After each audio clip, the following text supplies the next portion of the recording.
Jeff suggested a 5-minute time limit, so I will be timing on my phone. I'm not online shopping. And I also want to assume positive intent. We're not here tonight to have a grievance theater. We are going to assume that the government is acting in what it believes is the best interests of the people of Manitoba, but we will also accept that Jeff is acting in the best interests of the people of Portage la Prairie. And it is our hope that despite the fact that decisions are made on Broadway, on Portage la Prairie, that what we hear tonight and the information that is shared will be heard by the government, and in the near future, they will reconsider their position and perhaps agree to have an MRI built in Portage la Prairie sooner rather than later.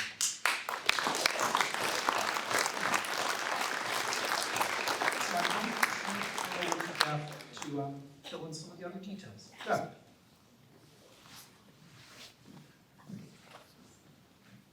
Thanks so much for that, James.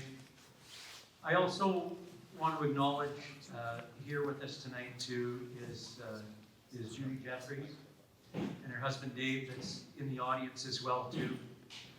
I want to also acknowledge that we have members from Southern Health here. Thank you so much for coming out.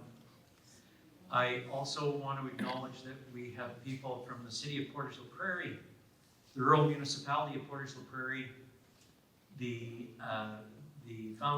Portage and District Hospital Foundation Board. I don't want to miss anyone, but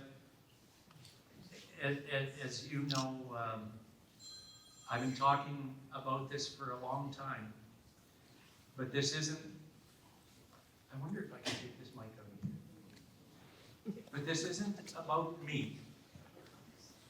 And what drives me every day is you, all of you, the over 4,000 people that have signed that petition. That's what drives it.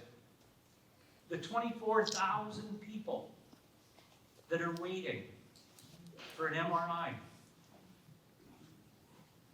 This lady told me today that I can use her name, Elaine Cairns. She left me her phone number, but I promised I wouldn't give out her phone number tonight. She called to say that she's been waiting for 2 MRIs since January. And those are the stories that I've heard over and over and over. James, I'm sorry, I should have told you. I said 5 minutes, but we're going to go a little longer. The biggest thing is here is we want to make sure that people have the opportunity to speak. And the thing that is extremely clear about this is not a political event. And I want to make that clear because there's people that have tried to say this is about politics. It isn't about politics. It's about people. And it's about people's lives. And it's about our healthcare system too. And the healthcare system can use some help.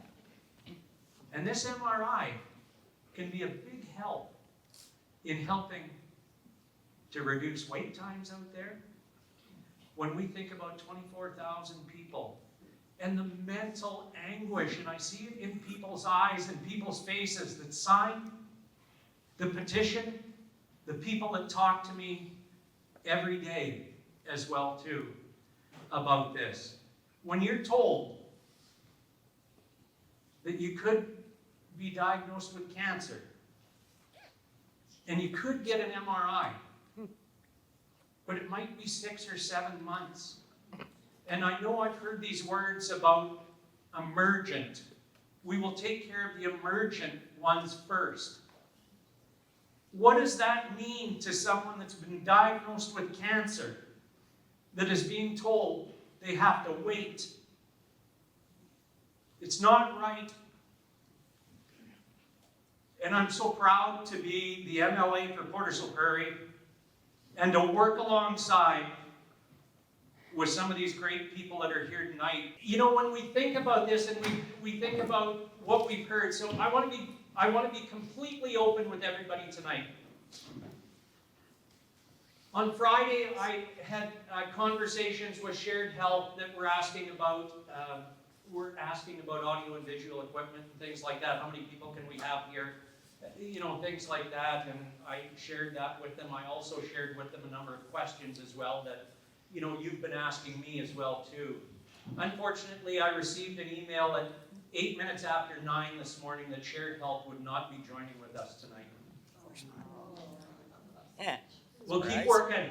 It doesn't, it matters, but it doesn't matter. We'll keep working. We will not stop until the MRI is in the hospital.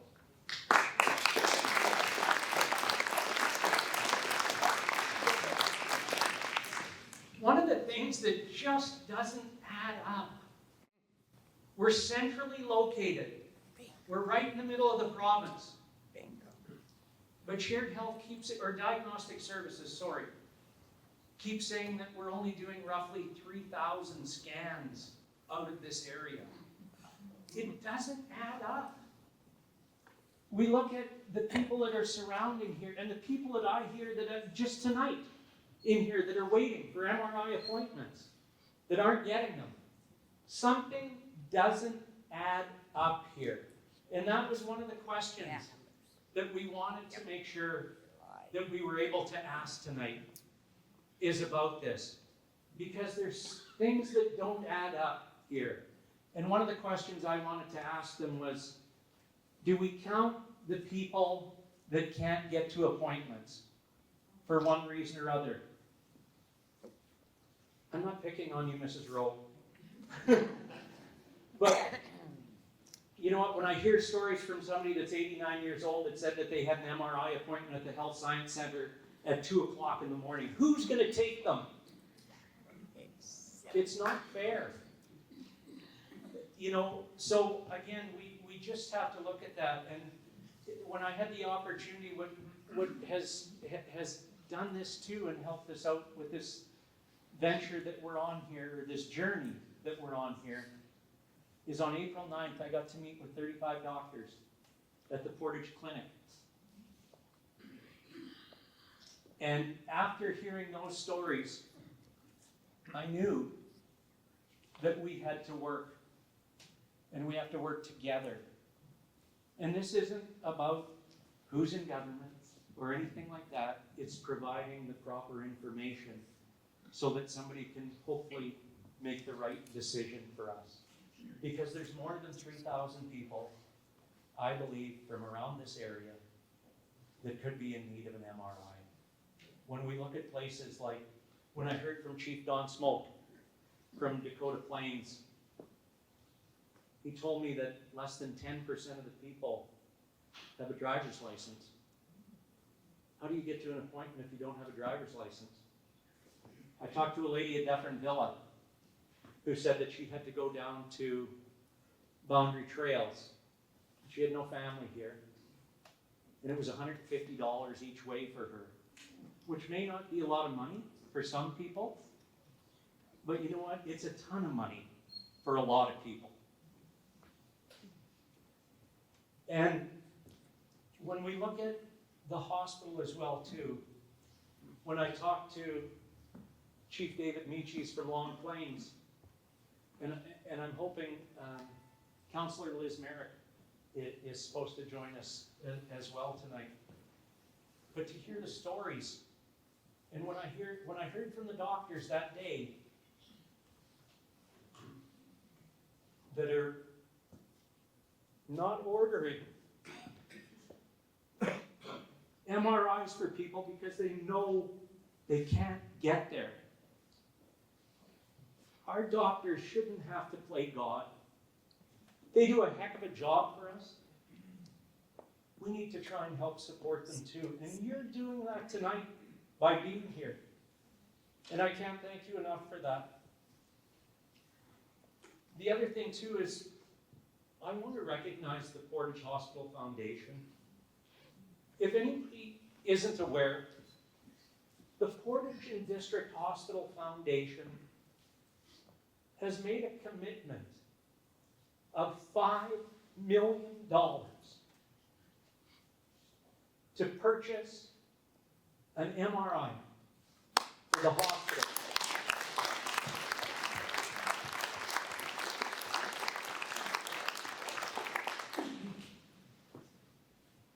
There's many other things that I'd like to talk about as well too, and we will, but the biggest thing is for this tonight is we want to hear from you. And we wanted to bring everybody together. We were hoping that, there would be some representation from Shared Health that could explain some of those numbers to us. But the biggest number that is there is 24,000 people in Manitoba today are waiting for an MRI. Just to let you know what that means,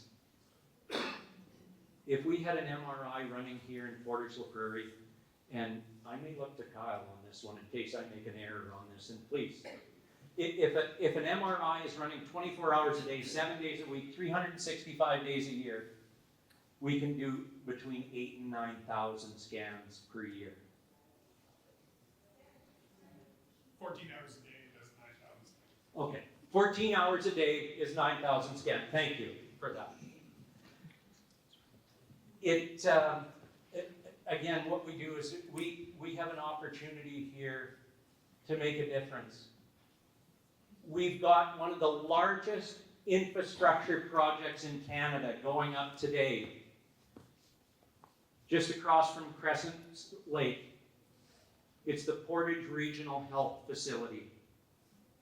And when I think about regional, I think of that as we should be a hub for diagnostic services here. We should be a hub for an MRI here. And I'd be remiss too, because of some of the great work that one of my colleagues, Kathleen Cook, has done as well too. We should also have a mammography machine in that great Portage hospital as well too.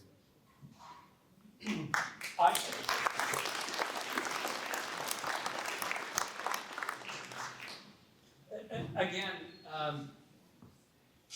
this is overwhelming to see this many people out. Again, we come to the Gillespie Centre here because they said they were having a concert tomorrow night, and they were going to have all the seats set up anyways. And I thought, wow, if we could just have enough people in the front here. But I look at the people here, and this is the most powerful statement that we can give to the provincial government, is seeing these people here. And like I said, I don't want to fight, but I will work for you every day until we make that happen. If it's okay, James, if I could introduce Judy. Judy, Jeffries, and Dave have been on this journey with me for a long time. And I thought yesterday that maybe we weren't going to have this. And I talked to Judy, and I knew as soon as I talked to her that we had to go ahead with this meeting. Because Judy has a story to tell, and I think it's important for us to hear that story. And it's important for us to keep writing letters, keep signing those petitions. I asked that we would get to close to 5,000 signatures by tonight. Susie, I have no idea where we're at right now. That people have been coming in and signing, and it's been fantastic. Please, don't hesitate to reach out to the province as well too on that. But this, again, I can't say it enough. This is not about politics. This is about you. This is about me. This is about everybody out there. I just want you to think for 1 minute, for any of you out there that may not be waiting for an MRI right now. Think about your daughter, or your son, or your spouse, or your grandkids that may, hopefully never, have to have an MRI and be told it's going to be 5 to 7 months before we can get you in. I just want everybody to think about that. Anyways, I'm gonna turn the microphone over to Judy, if that's all right now.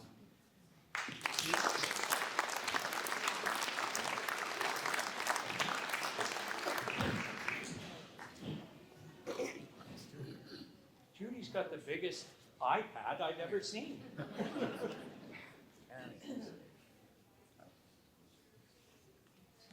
This might be a little more than 5 minutes.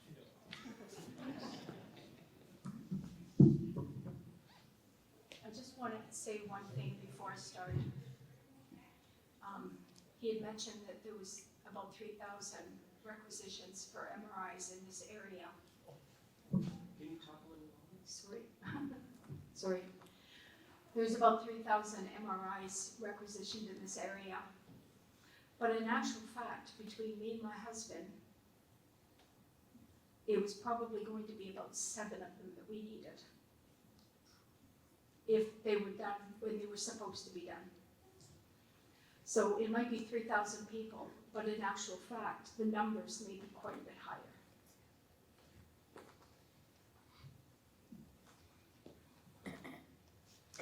I'm not a robot. I'm not a number. I'm a person. I'm a wife, a mother, a grandmother, and a friend. I have a name. My name is Judy Jeffries. And my husband of 45 years is sitting over there, and his name is David. We were born in Canada. We have lived in Portage for 5 decades. But we've not only lived in Portage, we have run a vegetable operation for 5 decades. We pay taxes, and we've done our part to try and improve life of the citizens in Portage la Prairie. In 2025, a new hospital is opening its doors with the claim it will improve healthcare of the citizens of Portage in Manitoba. 35 doctors and thousands of citizens have appealed to the government and shared health that an MRI is not included, that is not included in its design is urgently needed to not only diagnose, but to treat the citizens of Manitoba. My husband and myself are 2 of those citizens.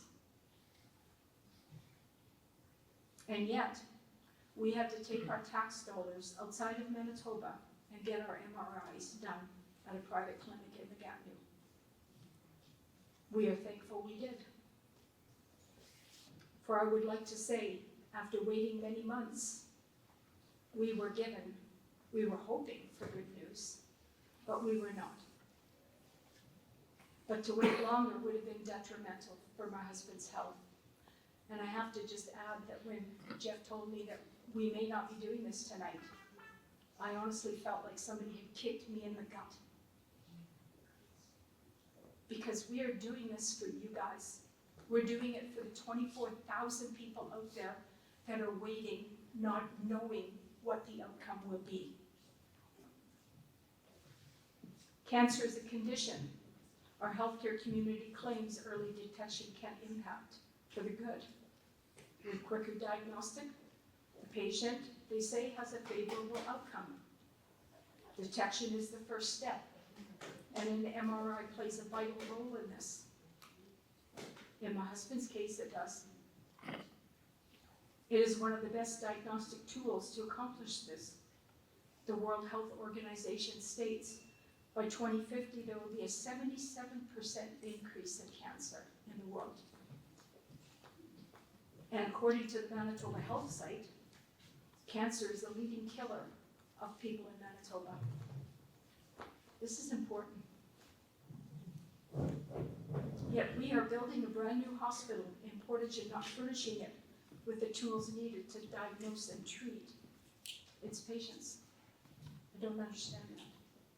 Doesn't make sense. Why would you not put an MRI in the hospital? Just being built. Especially if cancer's on the rise. Bargaining with our health and our citizens does not make good health care. Our government has stated health care is one of its top priorities. I have to question if this is true. I had waited up to 9 months to have an MRI on my hand. If I'd waited in Portage, I don't know how long it would have been. I needed an MRI on my knee. I was informed by the Pan Am Clinic that I'd be waiting at least a year.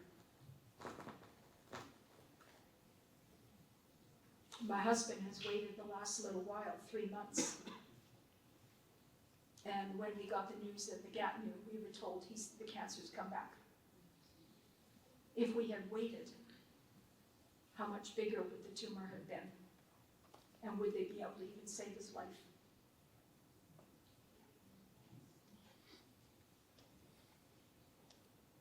Yet our government states healthcare is its top priority.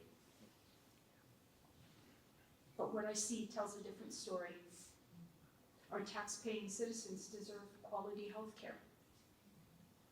Though hiring more doctors and nurses is needed, it is not the only need.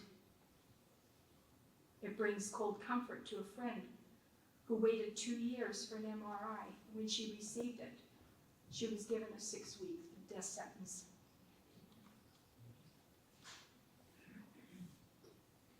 Hiring more doctors and nurses, though immensely important, does not give her family much comfort as they're planning her funeral.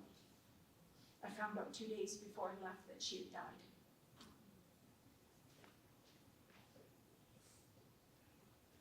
A timely diagnosis is what would have done her more. She hadn't had to wait 2 years for that diagnosis. She might be standing here today telling you how important early detection in an MRI, how it changed her life. But I'm here in her place. I'm speaking for her and the other 24,000 who don't have a voice. Do the medical experts take into account the countless lives affected of the more than 24,000 people waiting across Manitoba for their diagnosis? The imperative situation in Manitoba with the MRI is greater than the 3,000 requisitions that Portage doctors request yearly. For it's about the 24,000 people that could be sent here to get their diagnosis, to have their MRIs done. And it not only affects the physical, but the mental well-being of the person waiting and their family, who wonders, am I going to have a mom come home tomorrow? Is she going to die? Is my dad going to be gone? Is my grandpa going to die?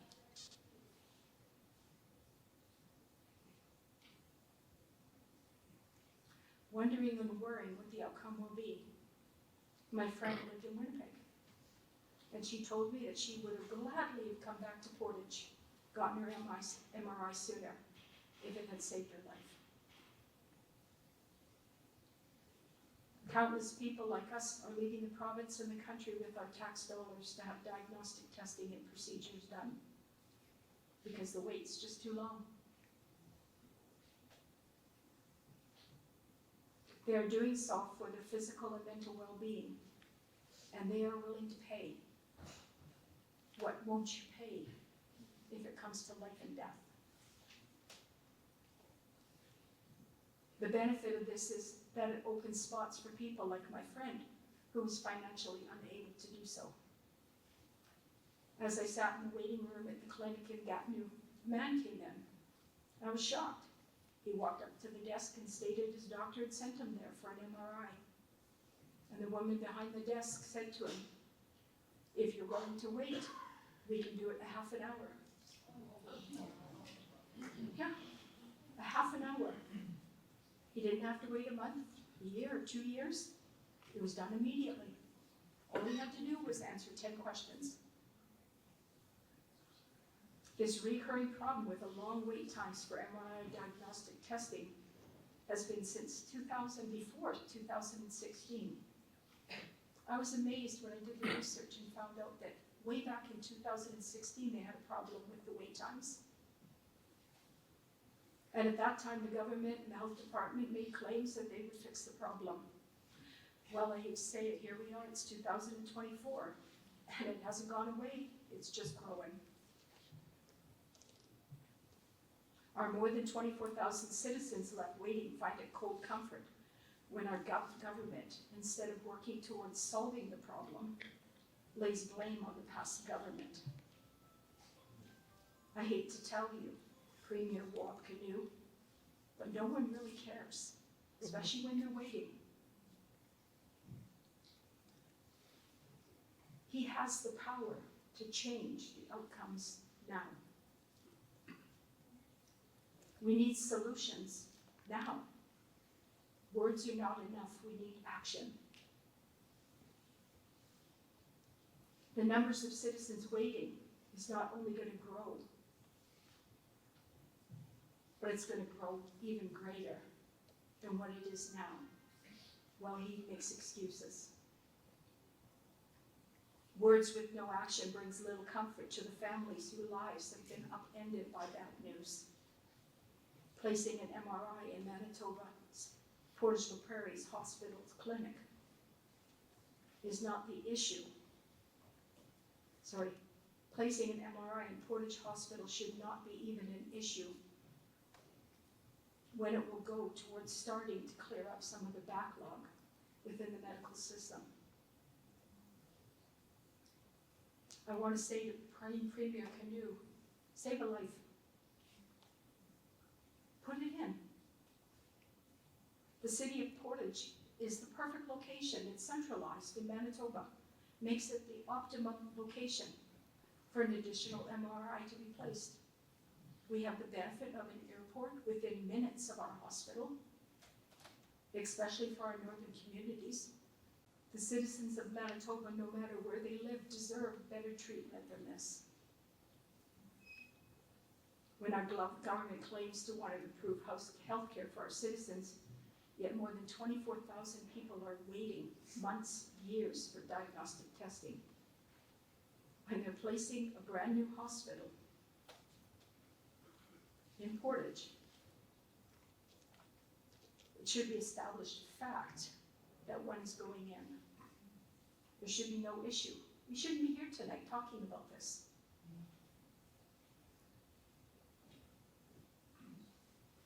Our doctors should not have to bargain with our government for the tools they need to do their job to the best of their ability. We have it in Portage, and we have in Manitoba. Anyone we've dealt with, they've been great. The doctors and the nurses have been excellent. They deserve better.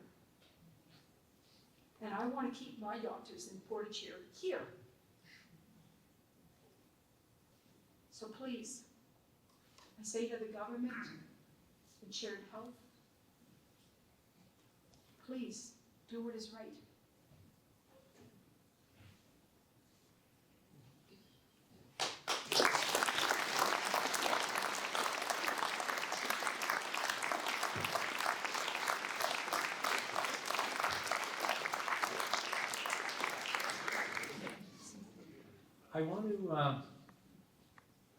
I want to introduce Liz Merrick. I've had the opportunity to get to know Liz, and she's helped me understand a lot of things. And I got to say, one of the things that I'm most proud of is working with people like Liz to find solutions, to find answers, to remember some of the wrongs that were done, but also to look ahead, to move forward, and to learn from people like Liz, who gives me guidance. And again, when we talk about the MRI and that, I want to give Liz, I'm going to stop. I want to give Liz an opportunity to speak here because she is much better at this than I am. So, ladies and gentlemen, I want to introduce Liz Merrick.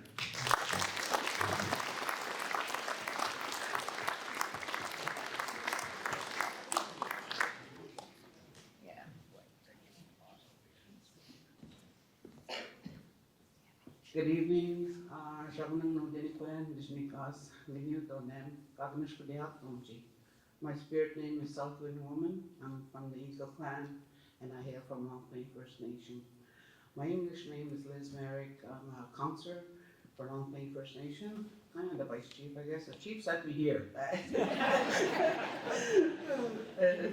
And I want to acknowledge, I'm sorry I'm late, I was at another board meeting with the Residential School Museum, so it's a very important part of my life since I'm a residential school survivor.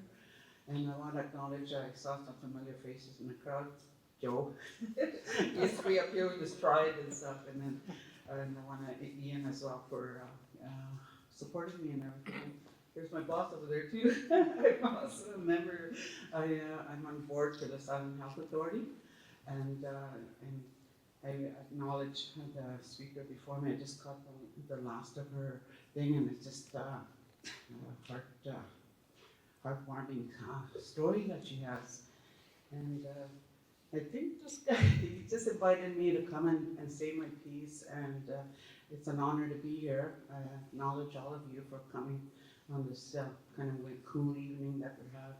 And I'm from Long Plain First Nation, and most of you don't, we're just about 20 miles southwest of Portage, and we have about 5,000 tribal citizens, maybe about 2,000 live within we have like 3 reserves, our main reserve in Long Plain, we have an urban reserve at the Quiche Village, and we also have an urban reserve in Winnipeg, where we have our local college here, and also a gas bar, and our Wyndham Hotel, so you're more than welcome to come. Just say my name, just say my name. And it's very, it's very busy. We don't even get to have some offices in there, most of them, meetings in there, because it's always booked up, so it's a good location, and it's good to have that. And I was just hearing her speaking about the MRI. I know I haven't toured the hospital. I am involved in the Indigenous committee, right, with Doretta on her thing, and in the cultural room, and involving our elders, because it's our elders that, well, I'm an elder, elders that we need to keep safe and happy and stuff, and they've been involved in the Portage area, I guess, in naming the cultural center, and I haven't toured it yet, so it's getting bigger and bigger every day, so it's going to be really nice, and I don't see why they're talking about the MRI and stuff, and why it wasn't even part of the plan, and I know PCL, they've done the company that's building, they did do our microtel, that's our urban reserve here, and it's been, and I don't see why it wasn't, because look at all the people here, most of us, and I heard her speaking about having to go out of country.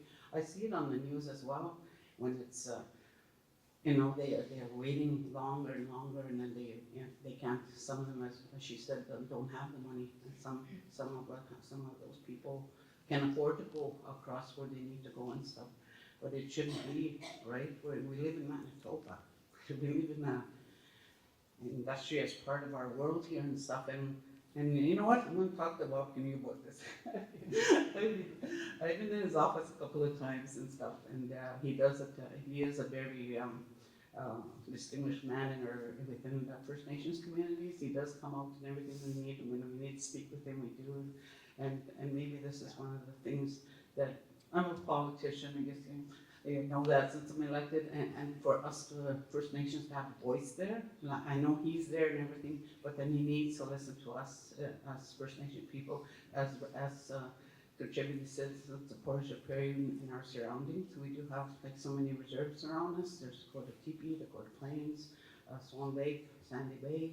We're a huge population and stuff. And it's too bad we didn't have other First Nations here today, but I'm so glad you guys are here. I didn't realize there was going to be so many of you, but it's, and he just wanted me to speak on that, and it's a health system. When my friends and relatives and my siblings and my mom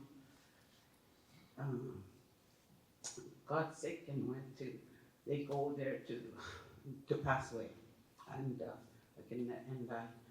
and you support it and stuff, and hopefully, some of the stories that she's saying and stuff, that's what is happening to some people, and maybe if you have this thing in play here and this MRI, that it will be less of that, where you see them get well, you see them come home, and home is where you need to be. And I think that's where my heart would be in our community, in our citizens, and in our just getting along with the people that we have, and also being, I guess, I'm not sure if I'm supposed to speak, but I am, and Ian is the one that asked me to sit in when I did get back on council with the Southern Health Authority, and the minister at that time did appoint me. I'm there for another year, and it's a very learning experience, I tell you. It's just all these things that happen in the southern area, and it's my portfolio is I'm specialized in education. I don't have the health portfolio, but we have these other ones. But it's a real eye opener.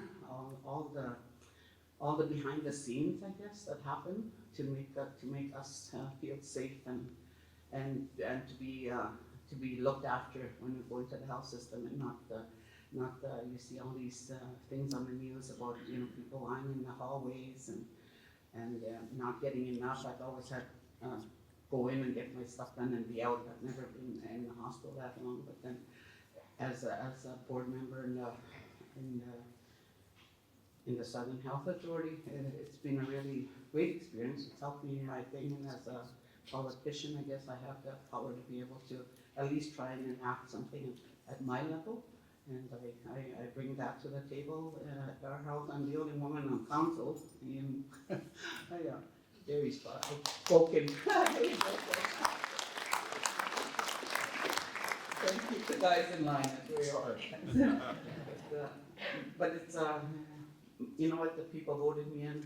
They want me to speak my voice, and I come to these functions and I say my voice, what needs to be said, and I say it from my heart and stuff. So I support whatever Mr. Brooks is doing, and our nation is behind him, as are all First Nations around us in this community, and your city, and all your relatives and everybody that needs to get well, and I support that.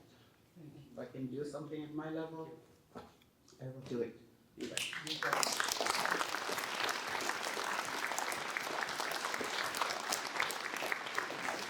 Thanks, Jeff. And I just wanted to say that the keynotes tonight did something, and that Jeff made a move that maybe you missed, but Jeff said that he's not here to fight. And we've talked about this a lot. The political climate needs to come down a little bit. We know why the government isn't here tonight. Nobody wants to come and be beaten up by somebody for an hour. That's not a very nice thing to do, but you've shown us how to be passionate, but also firm on what you want to do. And I want to keep that in mind tonight as we open up the mics to the public, that nothing really good ever comes from fighting. I want people who cooperate and build bridges in order to move us forward. You're here.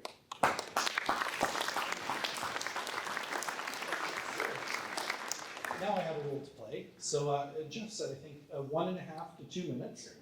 And so if you like, you can approach the microphones at the back so that we can hear you. And of course, Jeff will be taking notes for the evening. And this, well, I think it's film. I meant film, yeah. You will have a record too. No, you do not, there's no homework, except this will be recorded so that he can refer to that later when he is bringing our case forward to Broadway. So if I could get our first speaker. Thank you, Risha. What is the time limit for the question? 1.5 minutes. Perfect. Thank you. So Judy asked a wonderful question tonight. She said, why not put an MRI in the already new hospitals that we're building? And she said she questions the current government's intentions with prioritizing healthcare because they chose not to put the MRI in the hospital. I agree with her completely. So now my question is, unfortunately, this is political in nature. It was the Conservative government that decided to intentionally not include the MRI in 2017. When the hospital was decided for Portage, it was the Conservative government that was in power. And they decided this to not include the MRI in our hospital. So can I just ask, why did this party choose to remove the MRI from our plans then and are now flipping and supporting the MRI? The Conservatives took the credit for the hospital, but why not take credit and own up to not putting the MRI in a hospital? I'm sorry, but this is relevant. And also, should you not have Please let her confirmed, speak. Please let her speak. should we not have confirmed the health minister's attendance before calling the public and advertising his name all over social media and the posters? We came here to ask the questions directly to the health minister and ask him what is going on with the MRI. His name was publicly advertised, yet his attendance was not confirmed. Look, Mr. Bereza, you're our MLA, you're a busy man. And if I ask you to come for an MRI town hall without confirming your attendance, is that fair? That is not. Thank you. Thank you for your question. And Jeff, of course, could answer it, but it is a very good question because I actually, when this process started, I asked Jeff. And I think that what has changed is that the dynamics of what's happening in the community and what the community is able to contribute has changed significantly from when the decision was first made. And of course, we don't know what decision might have been made in terms of funding, because the funding, I think that if I'm not mistaken, it's coming from the foundation, is now on the table. And in essence, as I understand it, the MRI would have no cost or less cost to the government than it would have in the original plan that is, I think, many years old. That's the response I got from that. Yeah. Hi, my name is Harold. I just have a question. I'm not sure to direct it to Jeff, but with the numbers that are 23,000, how many are going down each day? How many MRIs are being done each day? Do we know that? Thanks very much for that, Harold. I know since June, the numbers have been inflating. Right, but of the 23,000, like how many were done today? Do we have any idea? The reason I ask that is because that 23,000 is not static, right? Correct. So many done today, 50 added tomorrow, Correct. whatever.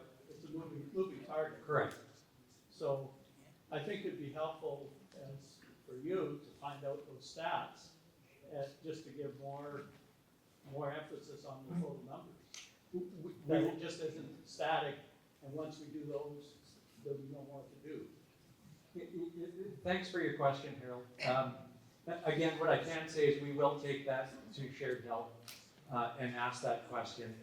All that I can comment on that is the last information that we got, that the number of, and I just want to correct that, it's 24,000, that the number of MRIs that are being performed are actually going up. The level is going up, it's not coming down. So, but we will gladly ask shared health that question. Thank you for that. Hi, my name is Janice, and I'm the president of the PC Association here, but that has nothing to do about why I'm getting up to speak now. I'd like you to thank your colleague Kathleen Cook for pushing the current government to lower their age for breast cancer test.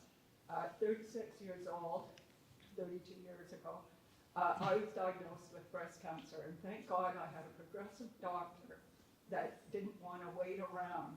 They got me in and got me the effective treatment so that I can stand here today.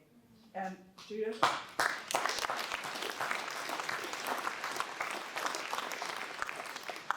secondly, I feel so close to the story that you told, because 15 years ago, my husband, after a 5-year battle with colon cancer, passed away.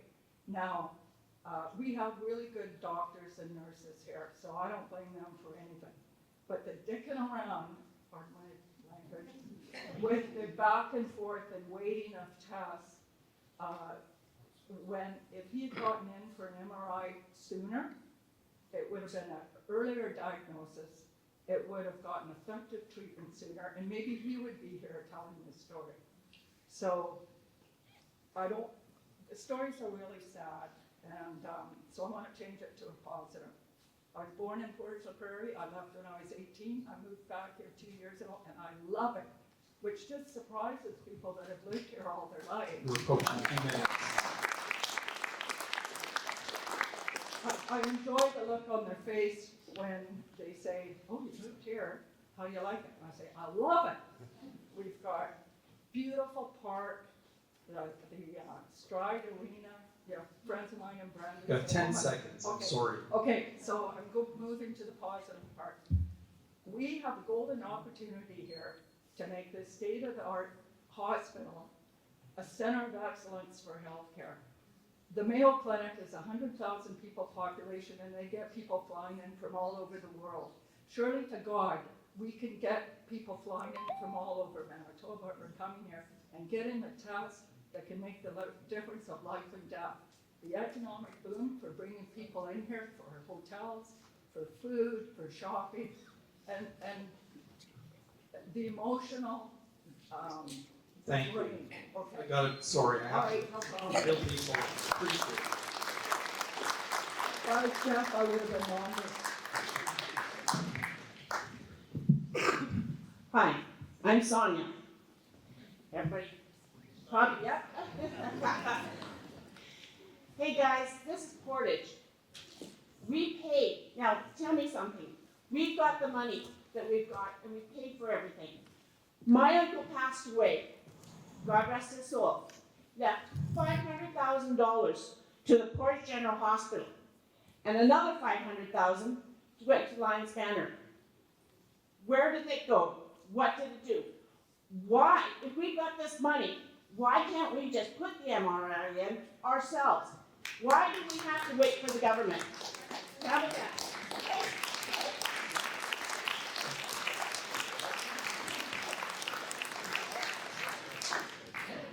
Jeffrey, just I would like to respond, but also I want to introduce Kyle McNair, who is here with Southern Health. And I said to Kyle, when I went down to see him, I said, the last thing we want to do here tonight is give anybody misinformation. So I've asked Kyle if I've said something incorrect, or if any of us have said something incorrect, I'd like him to correct us. And on this one regarding the question that was there, I am going to turn that over to Kyle. Sure, thanks. I'm the implementation lead for Southern Health-Santé Sud, so I've been involved with this project from its inception, since 2019.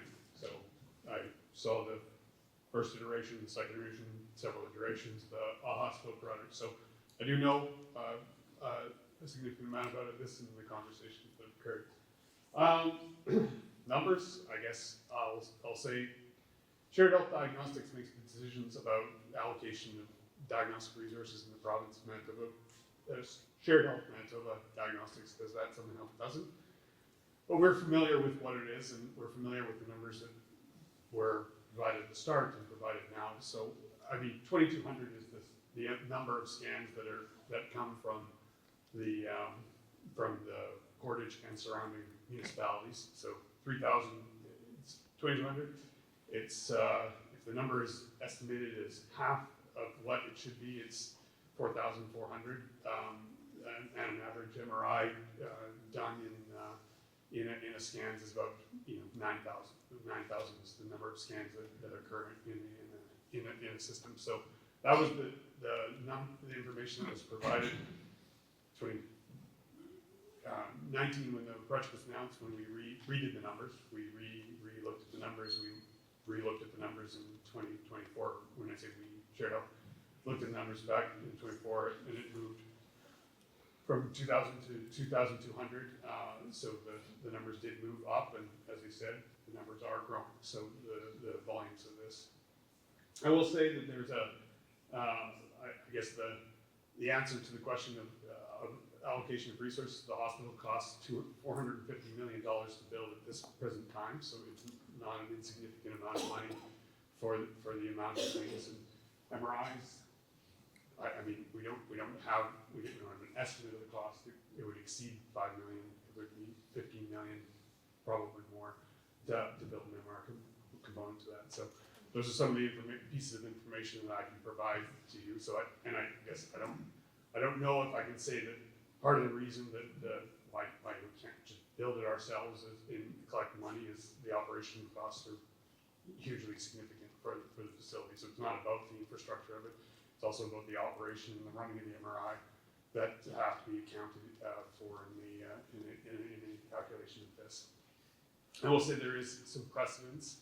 Dr. Skuro, who's the shared health chair, I guess the Free Press talked about this when it came up in the Free Press article, and he said that there is continued analysis of the use of MRI services, and at the point of which it was is necessary, they'll look at putting an MRI into Portage Hospital, and it might be cold comfort, but precedence exists for this. So if you look at Boundary Trails Health Centre, the Boundary Trails Health Centre was built in 1999, opened first patient day in 1999, and the MRI in Boundary Trails Health Centre didn't go in until 2008.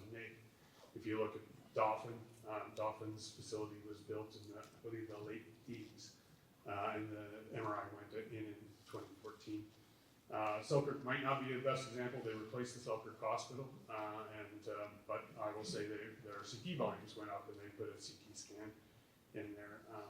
What I'll say also maybe on the mammography piece is when the announcement was made that they were lowering the mammography age from the screening age from 50 to 45 and ultimately 40, my phone rang and there's discussions about the mammography piece again. So it's back on the table and there's discussions about the possible. So I guess while I would appreciate Shared Health being here, I guess there is some history and responsiveness to making allocated decisions when thresholds are met or things like that.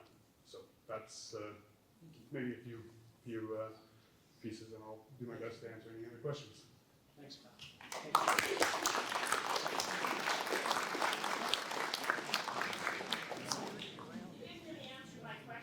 Bingo.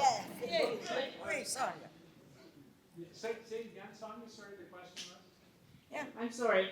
Okay, what my question was, why can't we just do it ourselves? We've all donated our money and things like that. Why can't Portage? Or why can't we all? Why? Just tell me why. Right now, it sounds, I'm sorry. It sounds like it's, everybody's saying it's not politics. But by rights, with me just standing here and listening to you, it does sound like it's politics, and it shouldn't be. We're trying, right? So, yeah. Yeah, I mean, provincially owned facilities, we don't have the latitude simply to put them in. I guess it's a provincially owned facility. Decisions are made at a provincial level about the allocation of resources. That includes the construction of them, and it also includes the operations of them. So we can't, Southern Health or the community itself can't independently make the decision because it has to get run. Same as schools. I mean, same as other infrastructure that is publicly delivered services in the province of Manitoba. Thank you. I'm learning as you are as well. So I mean that's the short answer as I understand it, is that's a decision that's not ours to make. That's correct. Yeah. Thank you. Sure. Could I get next comment question? Hey there.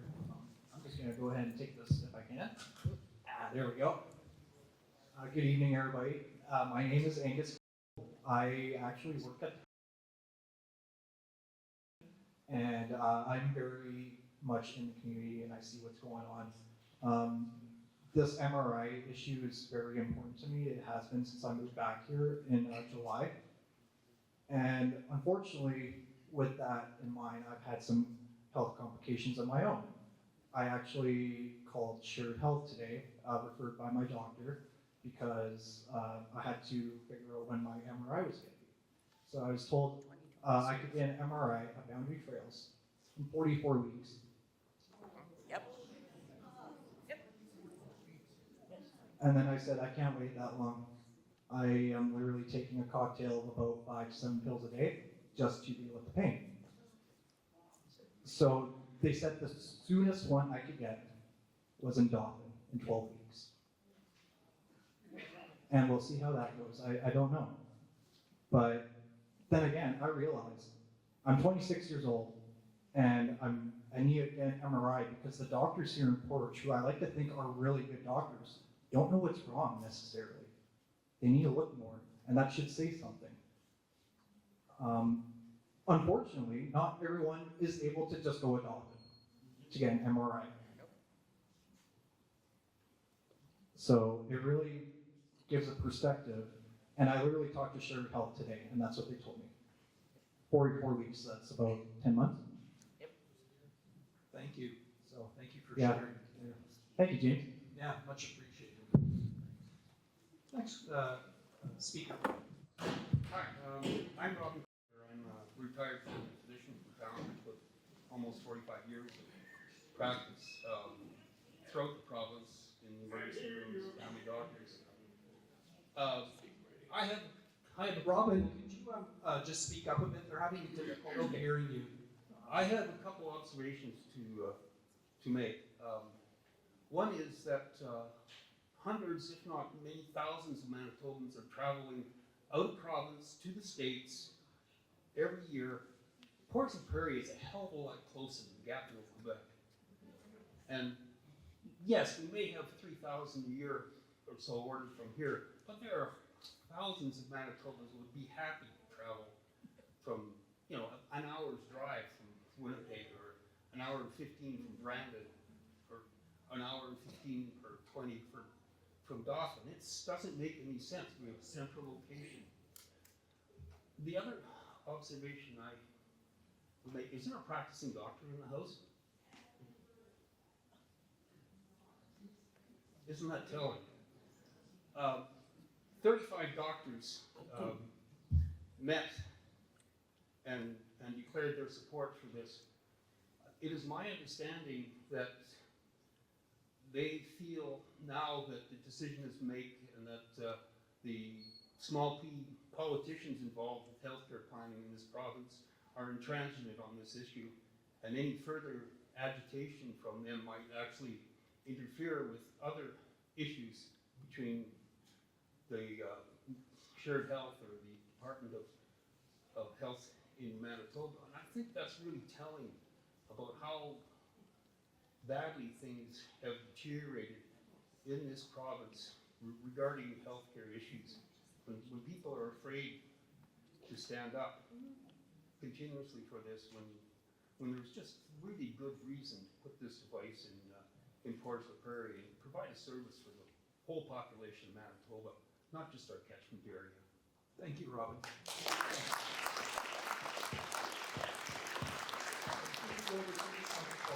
Sorry that I skipped you, but No, thank that's you for okay, speaking. it's adjusting my mic because I'm short. So anyways, 4 years ago, I had started to receive pain in my neck. And it was mild at first, and I have an amazing doctor here in Portage la Prairie. I found him, who has been my advocate. And finally, the pain got so bad, he says, okay, it's probably not arthritis, something more going on in your neck, so I'm sending you for an MRI. 6 months later, I had to pop Tylenol 3. I work for a public school department. I work for a public school in Winnipeg. We live in the Elm Creek area, so we drive in every day. I was literally coming home, falling in pain. And I was being told at Boundaries when I went there, because I had shooting sharp pain at my head, that, do you have anxieties? Are you depressed? I'm so sick and tired of hearing that. No, I'm in pain. So finally my MRI showed results from C2 to C6. I had deteriorating discs and I had bone spurs. And I didn't realize the massive problem in my neck. And my doctor clearly looked at me after he read the results and he said, do you have money?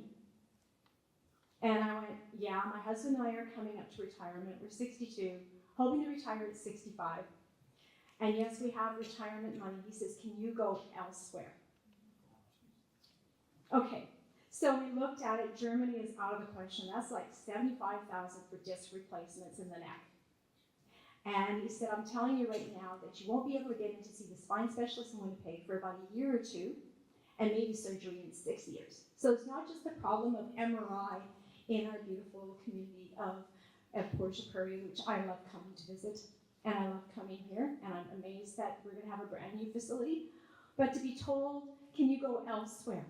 So we had to spend $40,000 Canadian. It was $18,000 for the surgery to go down to Bucerias, Mexico, to CMQ Hospital. Dr. Max Gregg is my hero, plus my doctor in Portage. I got a brand new neck. I had 2 discs replaced, C3, C4, C4, C5, and I had a cage put around it, titanium plates, and when he went in, he found bone spurs, massive bone spurs, and he found nerves that were mangled. He says it was just a matter of time. I was going to trip and fall. And when I went down there, I asked him, he says, well, I'm going to send you for an MRI. It's part of the cost of 18,000 USD, but which equates to about 25,000. And he says, and I said, oh boy, how long is the MRI going to take? And he says, oh, tomorrow. I was in the machine for a whole hour.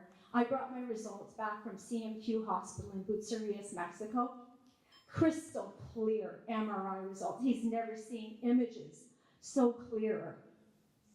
The _1 problem down in Mexico, when I was walking on the beach with a neck brace after my surgery, by the way, I bounced back 2 days later after surgery from recovering in the hospital. I had this state-of-the-art room to myself, and they treated me like royalty. They picked us up on Uber and paid for it.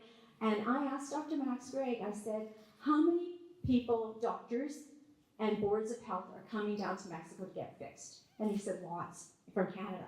The problem with the doctors is their hands are tied because of bureaucratic tape. Thank you very And much. one more thing, so the _1 thing down in Mexico, when I was walking with my brace on the beach, they said, what happened to you? And I said, I had surgery, and I have a new neck, and I have no pain. And they said, what's the matter with our healthcare system in Canada? It's not just Manitoba, it's all across the provinces. Rather than getting disc replacement, the offer is fusion in my neck. I would not be able to turn my neck back and forth. I wouldn't be able to work with my kids and support my students at school. Thank you. Thank you for sharing that.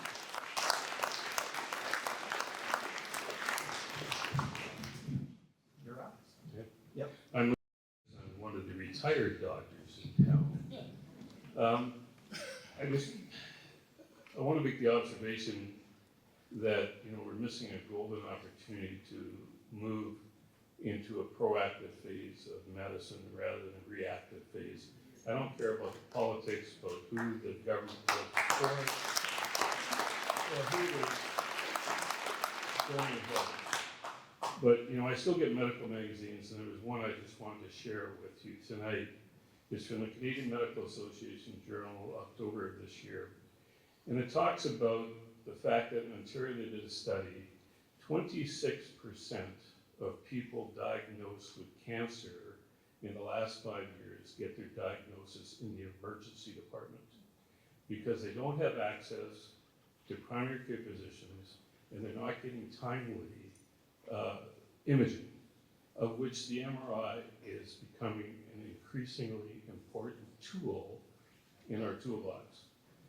And so not only these people being diagnosed and being told, gee whiz, you got 6 weeks to live in the closet of the old Portage Hospital, but these people are also more advanced in general in terms of their disease when they get diagnosed. And so what we need to do, we went down to Minneapolis recently to see a friend of ours, a pediatrician there, trained with my wife.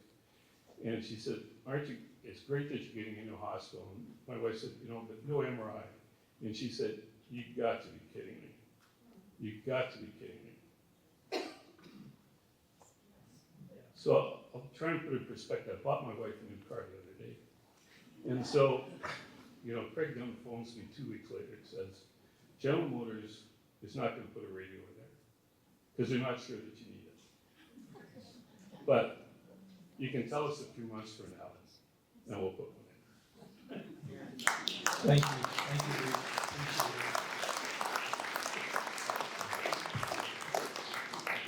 Hi, my name is Stephanie. I was just wondering, how big of a room does this MRI need, and how big is the MRI machine? I mean, how much room does it take? You know, big room, what size of room? And the machine itself. Thank you. Thank you.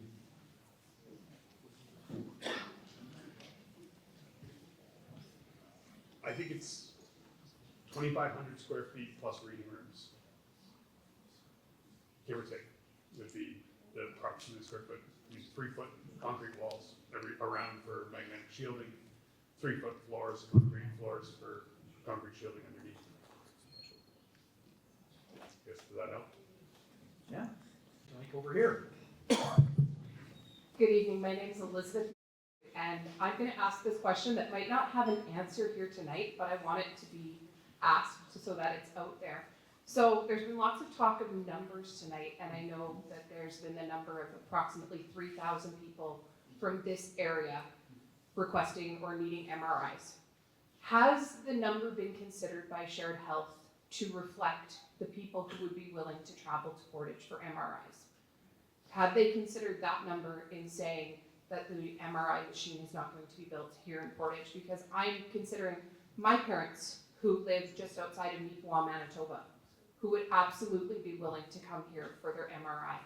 All the people who would travel from outside Southern Health, thinking Prairie Mountain Health, which is right next to ours, that would increase those numbers. Has that been considered and addressed? Elizabeth, correct? Yes. Thank you very much for the question. There's 24,000 people waiting for an MRI right now in Manitoba. I don't know if we could ask any of those 24,000 people if they had an opportunity to come to Portage la Prairie for an MRI, if any of them would decline. The other thing that I will say too, the other question that we had for Shared Health, and we sent them the questions before today, was we're talking about 3,000 people that are currently getting scans here right now. And again, I asked Kyle, if I'm saying something incorrect, please. 2,200. Yeah, 2,200, sorry. So my question that we sent to Southern Health, that we've asked the minister a number of times as well too in the House, is how about the people that can't get to an MRI? How are they counted? How about the people that can't afford $150 or more? How about the person from Amaranth, Manitoba, that's told he's got to go to Boundary Trails, which is a 6-hour turnaround plus time, who might not have a driver's license, who might not have a car?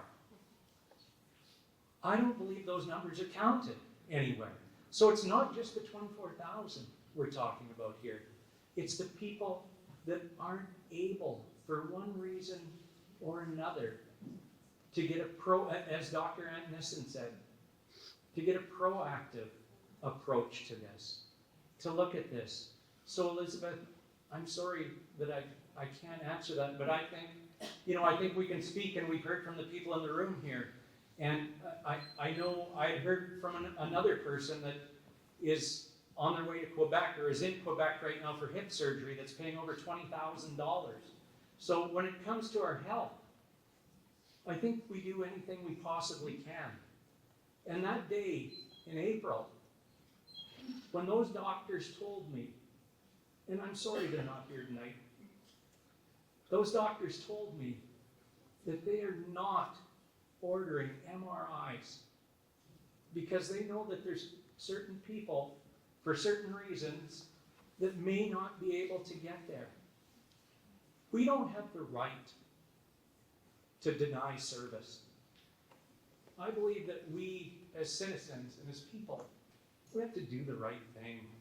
We have to do whatever we can, to make sure that we all get the best healthcare service. We live in the best province, in the best country in the world, and I'm happy about that every day. But there's a number of unanswered questions regarding that. Thank you, Elizabeth. Yeah, and that's why I wanted to ask it, so that it's on the record somewhere, that it's beyond just the numbered MRIs for this area. Thank you. You're Much appreciated. absolutely correct. Thank you. Risha, over to you. All right, no more political questions. Even though this is a deeply political conversation, no more political questions. Now my question is, Mr. Bereza, we all appreciate and deeply respect you taking the efforts to organize this tonight. Thank you. However, respectfully, my question is, and this is a well-deserved applause, absolutely. But my question is, you're all preaching to the choir here. We all in this room agree that we need an MRI. The person who is going to be able to answer our questions is not here tonight, the health minister. Why was he not confirmed to be here before organizing a public town hall and advertising his name? Should his attendance not have been confirmed? Respectfully, we all took time out of our day to be here today. That way I could put an invitation to the Prime Minister to come out to the town hall. That doesn't mean he will come. So considering his demands as the health minister, should his attendance not have been confirmed before organizing this event? Thank you for the question. I appreciate that. Again, I do not want this to be political at all because it is about people. It's about the people that are waiting for MRIs out there. It's about the 24,000 people that are waiting for MRIs out there. The only thing I will say to that is I have asked several times in the House during question period. I'm going to say probably 10 times if Minister Asagwara she knew, or they knew about the MRI. We also were planning this in September. We sent to the health minister's office 8 different dates in September, and there was no response. And then we moved on to this date here. One of the reasons that we did this date here too, Arisha, is I knew the Premier was coming to Portage today. And in my heart, I hope maybe he would have found time to come here. But on the invitation, I said those were the invited guests. We tried everything humanly possible to make sure that we had the people here. But I can tell you that Minister Asagwara was invited many, many times. Thank you. I would also like to comment. At the beginning of the evening, I mentioned that the best way to proceed is to assume positive intent. Yep. And so while we may disagree with the decision that is being made by the health minister, I'm assuming that the health minister is attempting to lead our province in the direction that they feel is best. And I may disagree with that, but I'm assuming that there's positive intent. And the purpose of this meeting, and I've learned actually quite a bit today that I did not know, it is actually clarifying a lot of the information that will go out to the public. And I think that's the one thing that will be a success of this evening, is that we will hope to continue the conversation. Correct. Yeah, because the government has said the door is open. Yeah. Go over to the other microphone now. Good evening, my name is, and I'm a nurse here at Portage Hospital. I've been here in the hospital as a nurse for 30 years, and I'm soon to be retiring in a few years. Tonight, I kind of want to play devil's advocate. I am for the MRI in Portage. I believe it would be very effective to have one here. I don't want to be tarred and feathered for this. I promise you will not. Oh, okay, thank you. You better not be, because we warned them. Yeah. Oh, okay, perfect. So, I think there's 14 MRIs, I believe, in Manitoba. I think. 6, yeah.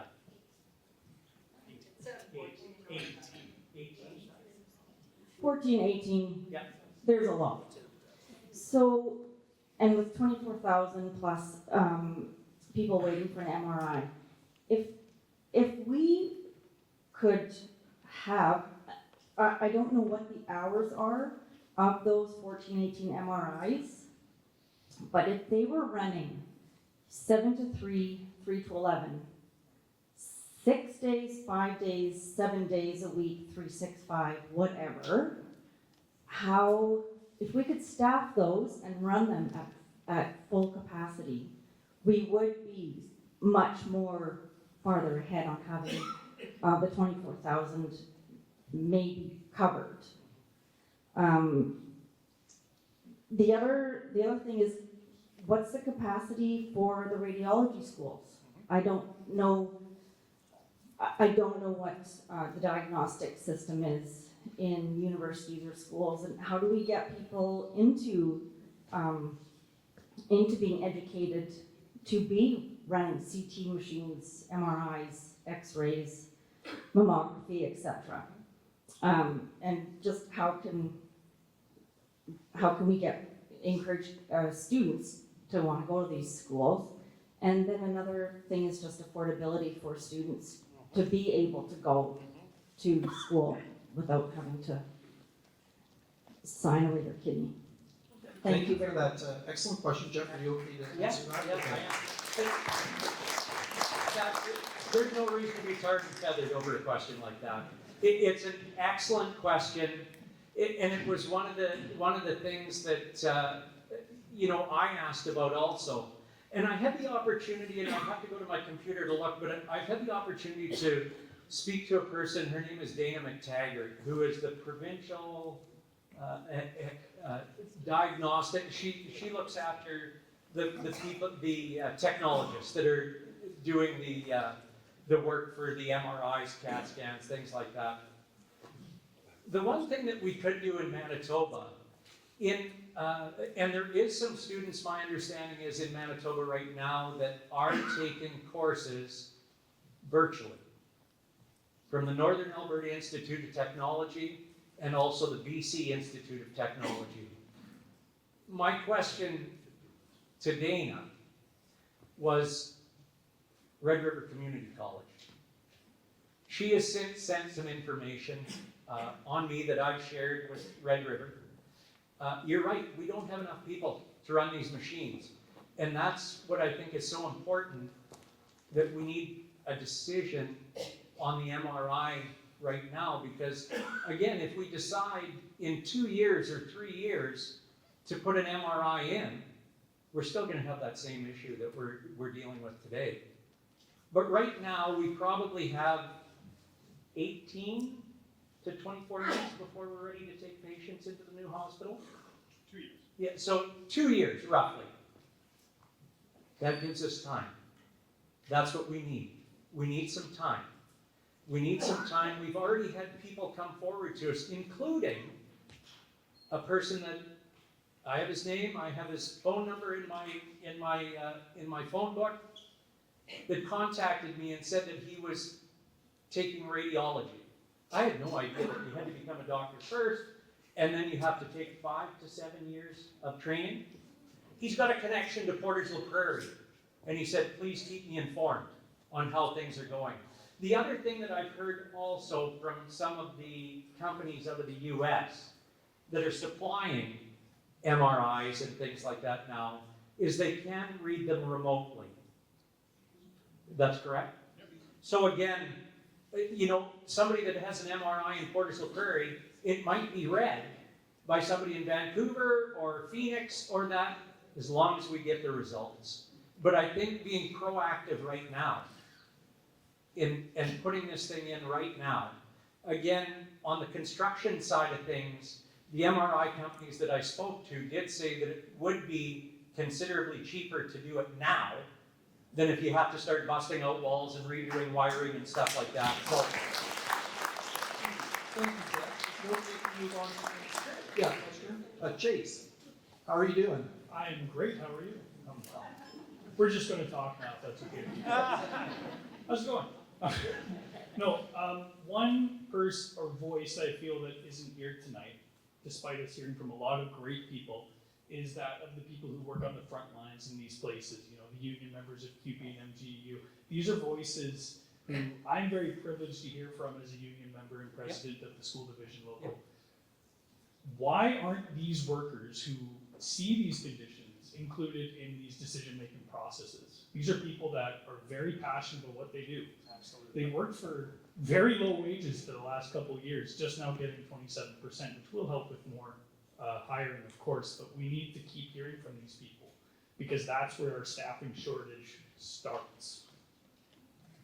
Thank So you. my question is, Yeah. I should say a question, is Mr. Bereza and the people here committed to hearing more from the workers and the people that have these issues in the first place? Thank you, that's a great It's question. a great question. Chase, thank you so much for the question. I can tell you, I hear from them every day, including the last time I was in for a stress test. As I'm running on that treadmill, and the technologist is telling me, are we getting this MRI or what? So, no, and I agree with you. Those are the people that we need to listen to as well. And I'm hearing from them, I'm sorry they're not here tonight, but I can tell you we're listening. We're listening to them, and it is important because we need these people to be able to run these machines and to be able to take care of us. Hopefully, as Dr. Antonisson said, he said the best thing I've heard tonight, it's about being proactive. So yes, I had a couple technologists that have said to me that they would like to know if we are moving ahead with this, because they would like to try and enroll so that they are ready for when this becomes fruition here in Portage. Thank you for the question, Chase. Thank you for answering. Thank you, yes. Hi, So, Jane. Over to kids, hi, how Hi, are you? how are you? Good. My We'll name just is- have a conversation. Yes. It's a my- small city. My name is Brittany. I'm the newest member of, and now I'm here covering the event. However, listening to all of you, I just would like to share something personal and also thank you from the bottom of my heart for stepping up for the next generation of kids. I'm lucky that I got an MRI when I did. My great-grandmother, my grandmother, and my mother-in-law were all diagnosed with breast cancer at a very young age.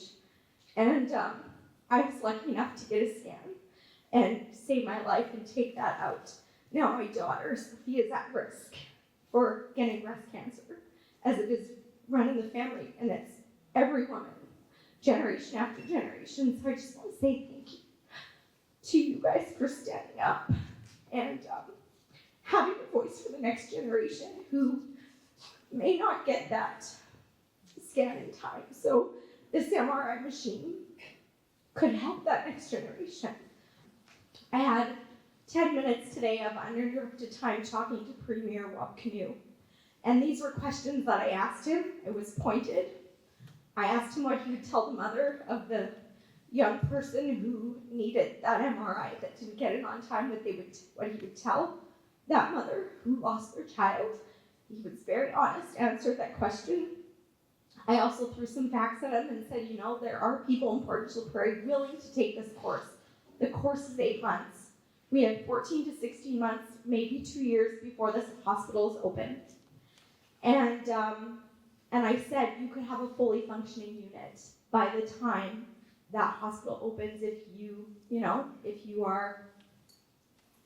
say yes. He hasn't closed the door. I want to echo what James said. Today was a really good day. I'm sure Jeff Bereza will say the same thing. He addressed a lot of things. He was honest. And I'm just very appreciative for both sides of the coin, not just one.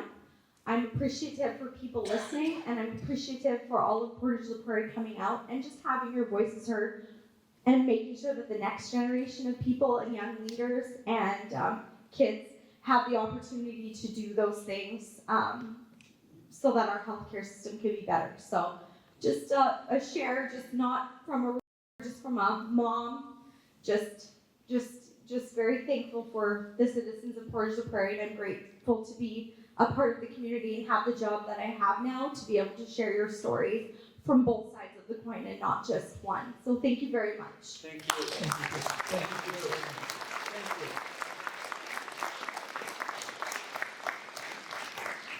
Thank you. And, you know, I thank you for sharing that personal story, but I appreciate, because again, you modeled what the best of our city is about. Yeah. And that was that you were passionate and professional, and I think that's how we move things forward. It'll have to be in a spirit of cooperation, and it doesn't mean that we give up, but we need to make sure that the political landscape is safe for everyone. Yes? This Question. What's next? We have to have a plan. Do we have a committee that's perhaps meeting to figure that out? Because we can sit here and talk a long time. We all know what we need to know. What's next?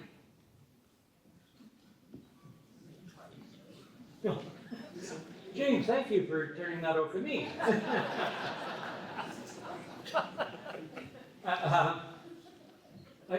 I think, as said today, and it brings me to a story that I want to share with you. I may take more than 2 minutes on this, James.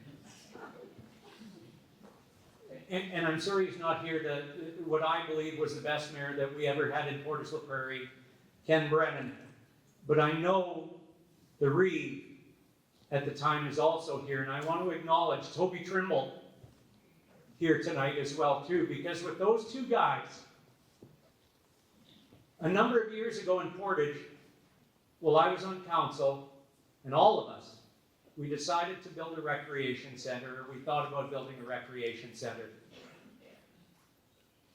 And there was the government at the time was a man named Premier Gary Dewar. And we went to Premier Gary Dewar once with the idea, and he says, it sounds like an amazing idea. You know, it sounds like you got lots of backing behind it, but we got no money. Did we quit? Nope. We went a second time. And we said, are you ready yet? And he said, we'd love it, we love the idea, but we got no money. So just like today, Premier Kinew, and I had an opportunity to listen to him speak too at the Portage Chamber of Commerce address of the province. And it reminded me so much of the day, the third time, we asked Premier Dewar to come out to Portage la Prairie and have lunch with us. That day, Gary Dewar committed $5 million. And he committed to go after the federal government for another $5 million. So I believe, what's next? We're doing it. We're doing it here tonight. We will continue to lobby. Minister Asagwara knows the ask. Premier Kinew knows the ask. I also noticed, Brittany, today, a change of voice there as well, too. And if I might add to that, too, I promise to never share it, but I do have a photo of the Premier and the two of us, and that you were wearing an orange shirt, just like me. And but that's sometimes how change comes, and it comes from those moments of just being people. Yeah. It wasn't a political issue at that point at all. It became what's best for the folks in Portage la Prairie. And I think you are the committee, and if I have to answer it. Yeah. And we will, each of us in our own way, take that message forward. Thank you. Thank you. Hello, my name is Becky. And I think we're sort of getting nowhere here. You're preaching to the converted. We all want it. But my question is, when the hospital was being planned, why was it not discussed then instead of now, several years later? That's a great question. I'm going to ask Kyle to help me here too, in case I'm incorrect in the information. So in 2021 was kind of the initial, is that correct? The initial 2019 was the functional program. Yeah, it was the functional programming that we started looking at the new hospital. The numbers that were given at that time were the numbers like we're talking about tonight that we had received from Shared Health, the 3,000 or 2,200 roughly at that time. But we, you know, again, and it was I want to be clear with everyone in the audience tonight. It was progressive conservative government at the time.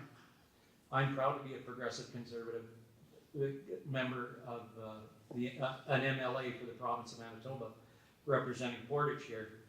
But again, at that time, we didn't hear from the doctors.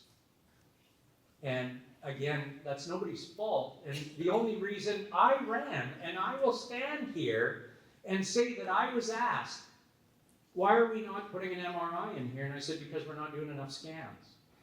And then on April 9th of this year, I got a letter from 35 doctors. And I met with them. And that same letter went to our premier as well too. And I met with them. And I said, we missed it. We missed something. So I will say this. 2 wrongs don't make a right. Let's learn from our past mistakes. And let's do the right thing. Let's listen to our doctors. Let's listen to the 24,000 people that are waiting for an MRI. And let's move forward and put an MRI and make Portage la Prairie a diagnostic hub. Thank you. And thank you for our excellent question. We'll go to the microphone. Good evening. My name's Connie. I want to share 2 thoughts with you. One is a personal story. I want to just support the lady Sonia and her story asking why can we just not pay for this. Maybe there's many people in this room that know what occurred and how Boundary Trails got their MRI. Boundary Trails got their MRI because Mr. Bueller from Southern Manitoba wrote a great big check, which was wonderful. But at the time, what fell upon Central Regional Health Authority was, just as other people have talked about, is where do we put it? Where do we get the staff? How do we pay for the staff? How do we operate this? Where do we get the radiologists to do this? I had a conversation at that time with Neil Walker, who was the CEO, and I said to Neil, I'm assuming we can't refuse this check, because I said, how will we manage this? We don't have the money. Hence your Gary Dewar story about not having the money. So my point is that this struggle is not new. Boundary Trails has an MRI because, in part, private citizens helped to put it there, but also the Regional Health Authority stepped up. My personal story is just like I'm sure every second person in this room has maybe needed an MRI, has had family that has needed an MRI, has had friends. My husband needed an MRI, and yes, we waited. We waited 9 months.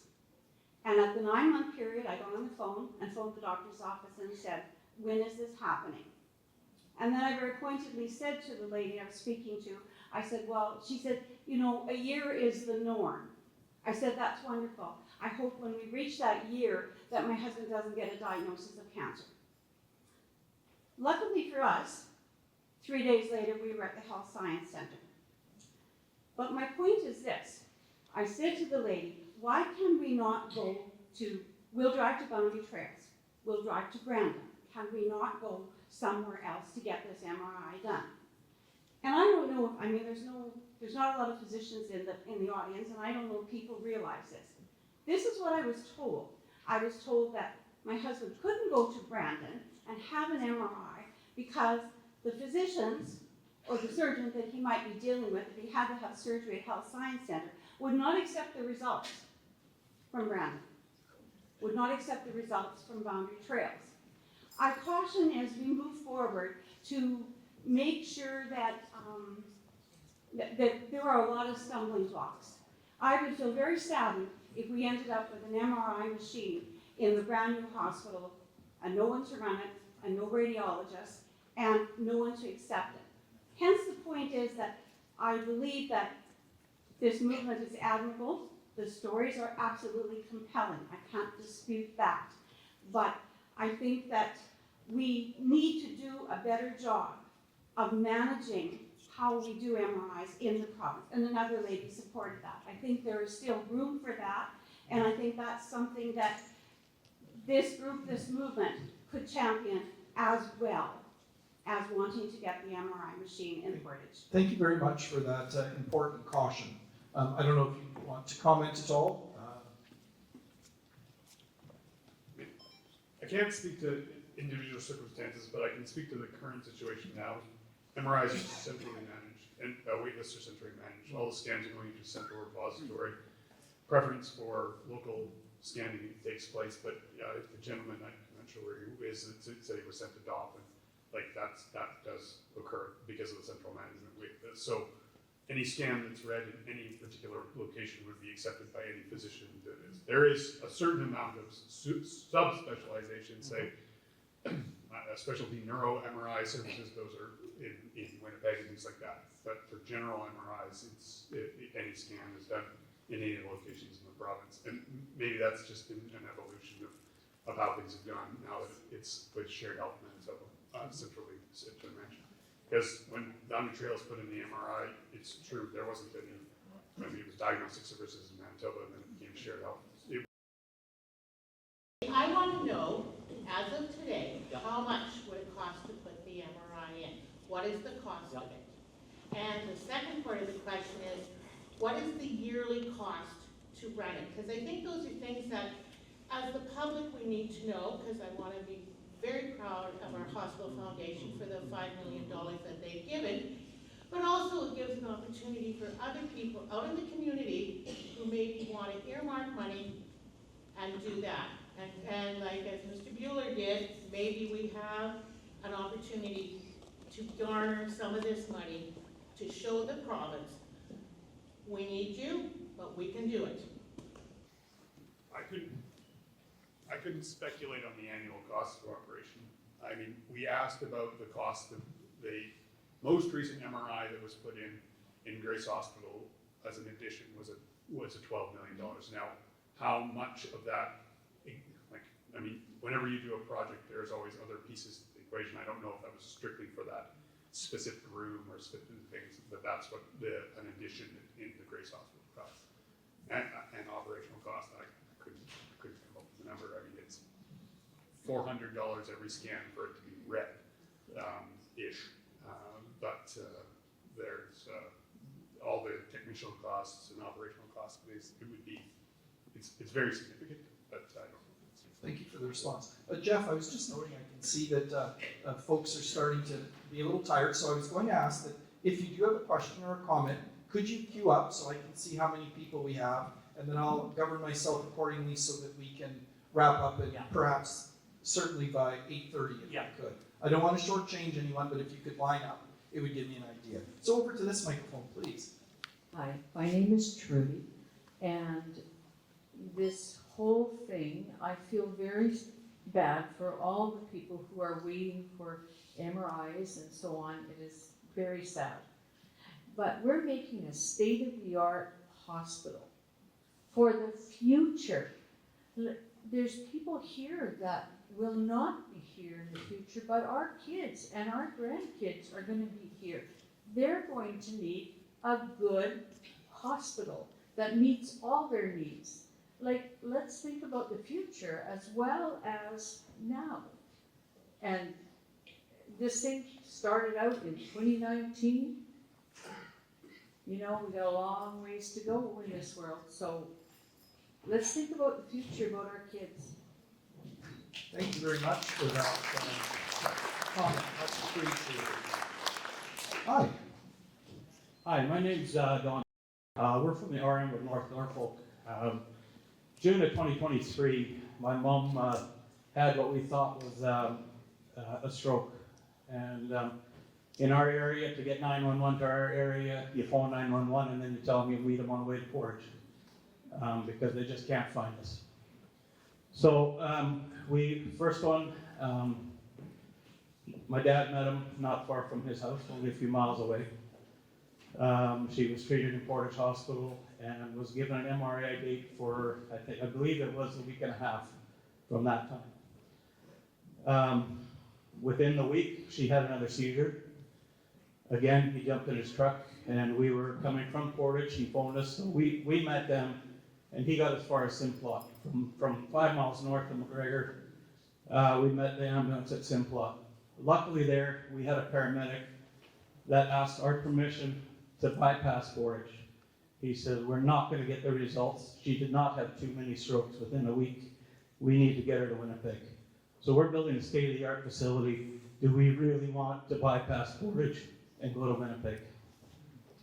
Thank you very much for that comment.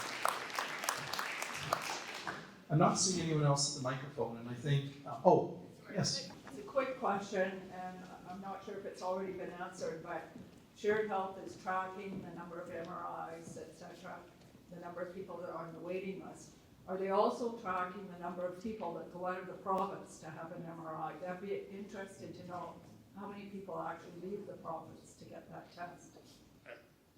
How many people in this room have that? You know, it's a, thank you for the question, Janice. And again, it's another one we'll ask Shared Health. The other question, and again, I don't want to take too long here, but the one thing that I would like to say too is, the other thing that we're running into too is emergent care. From my understanding, you have to be transported by an ambulance or a stretcher service. The other thing that we run into, if there's not an ambulance available, the person waits. So is that appointment accounted for as an appointment or not an appointment? Because we heard from some of the doctors here that it's multiple times that they've been waiting for ambulance services as well. Yeah, I do want to touch a bit on, I mean, I think we've focused on the MRI, which is a very fair statement considering we're in an MRI town hall, but I do want to focus a little bit on the facility that's being built and the idea that it's not being built for the future.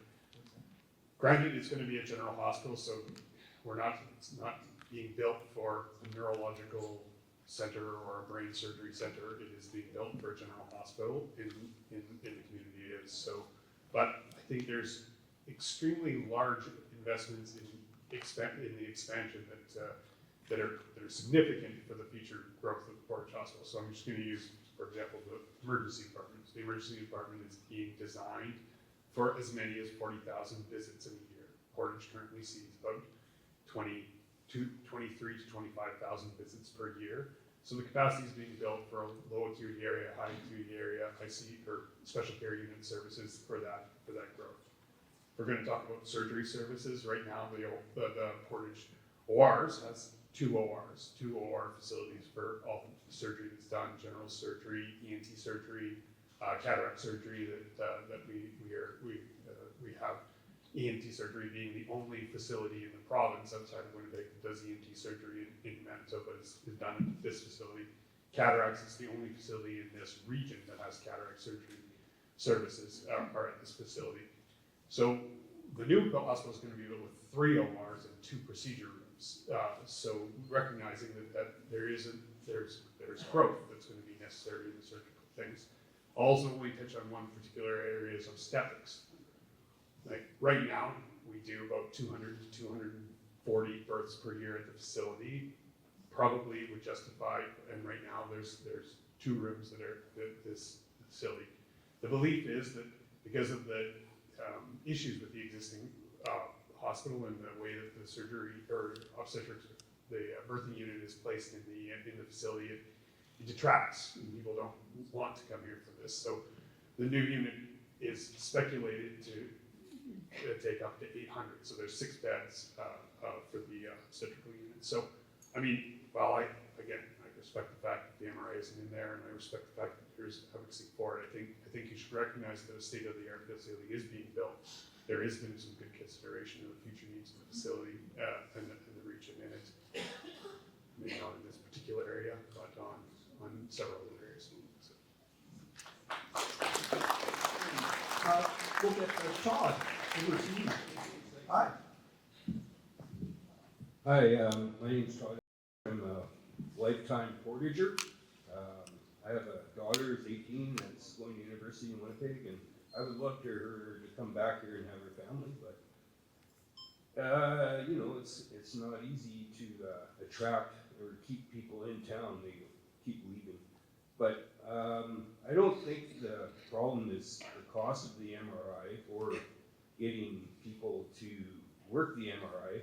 I think it's maybe the results that we get from the MRIs. Are we able to respond to those results?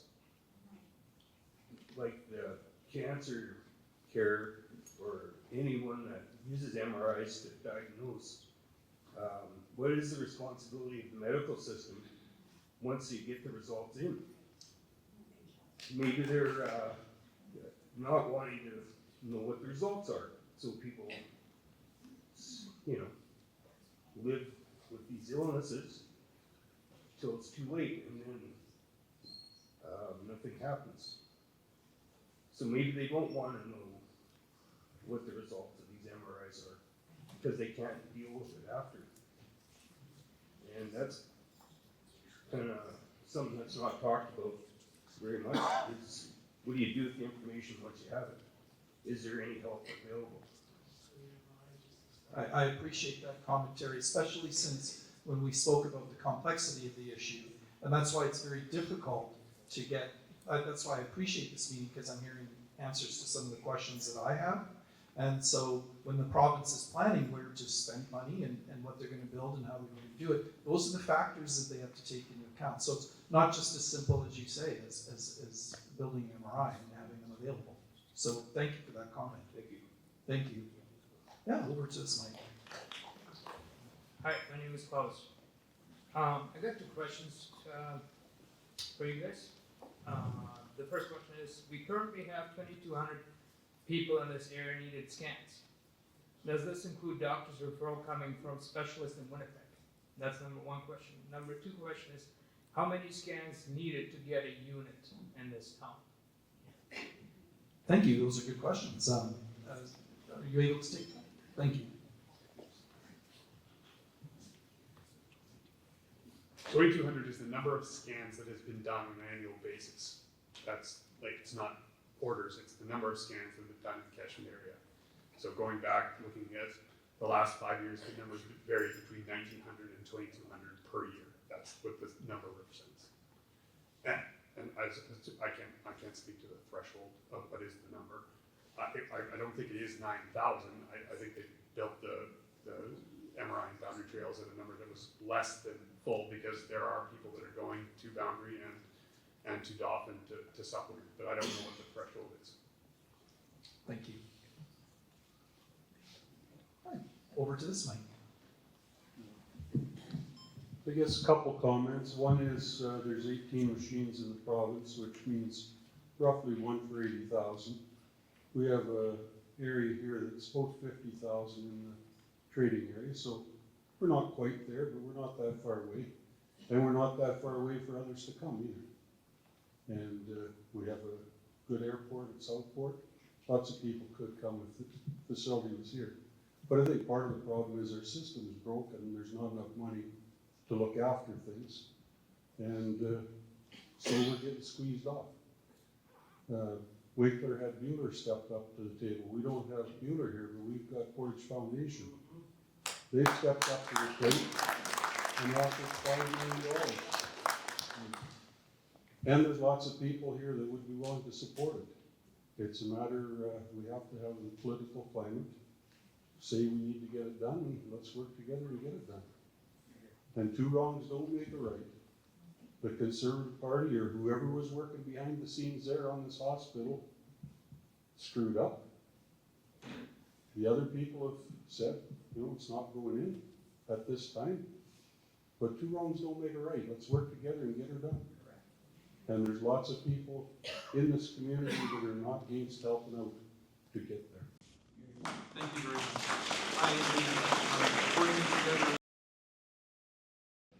I had the very fortunate privilege of touring Portage Hospital today. I got to see the work. I got to see the infrastructure. I got to see the investments that have been made by this community and partnerships across all levels of government. And I think you're going to be very pleased with the results when that hospital opens in 2 years. The old Portage Hospital was 90,000 square feet. The new hospital is 270,000 square feet. I toured the old Portage Hospital, and there were drapes preventing outbreaks of black mold, it looked like. The hospital under construction looked better than that does today. That hospital is the result of the people in this room, of the people in the front row, of the people on stage, of the people throughout Portage, of our good friends, I lost Jeff, from the Portage General Hospital Foundation, and all levels of government. And It is an amazing accomplishment, and deservedly so for Portage, which requires a hospital of that size and scale. I have to own up to a mistake. When we talked about the number of MRIs in Manitoba, there's me, smart mouth, sitting in the front row saying, it's 18, it's 18. It's not 18, it's 15. 15. 1-5. Am I stuttering? Do I actually sound like that? It's 18 per million per capita, which is the second largest in Canada next to the Yukon. The MRIs are provincial network, which is why it is held with shared health. It is not a Southern Health responsibility, it is a shared health because MRIs are for all Manitobans. That's where these decisions come from, and we look forward to working with shared health to make sure that MRI access is provisioned where it's required. Last summer, my son developed a sudden neurological syndrome. I live in Morton, and at the drop of a hat, I had to make a 2-hour trip to HSC, Children's Hospital, where he had an emergency MRI. I sympathize and I empathize with everybody in this room that has had to have a child or another loved one go through an MRI. It is not a fun procedure. It is a necessary procedure. And it's heartbreaking when you have a 7-year-old lying anesthetized on an MRI bench. But it is those technicians, those technologists, those radiologists that we need for these MRIs to be successful. Somebody asked, what are our next steps for an MRI in Portage? We need doctors, we need nurses, we need technologists, we need radiologists, we need people. Health Human Resources is our biggest struggle right now. It's very easy for us, and I use easy quotation marks, to build a 270,000 square foot hospital in Portage. It's a lot harder to fill it with people that are going to care for you every day. Advocate for training, advocate for education, advocate for filling those rooms, not with patients, but with providers. I could ask this room, how many of you have a primary care physician? I'm willing to bet half of you won't put up your hand. That's terrifying. That's far more pressing for your daily health than anything else. We came today as Southern Health, not because we're a decision maker on MRIs, not because we're here to tell you we're putting an MRI in or we're not putting an MRI in, that's not our role. We're here to listen. And I want to thank our panelists, I want to thank the foundation, I want to thank Jeff Bereza, I want to thank our moderator, and all of the stories we've heard today. I felt that. I've been through that MRI pain. I understand. You've been hurt. We will continue to advocate for the best care possible for every person across Southern Health, whether you're in Steinbach, Portage, Winkler, Morton, or any of the communities in between. That's what's important to us. That's what's important to you. We want to see these communities thrive. So thank you very much for your time tonight. I'll pass it back to the moderator.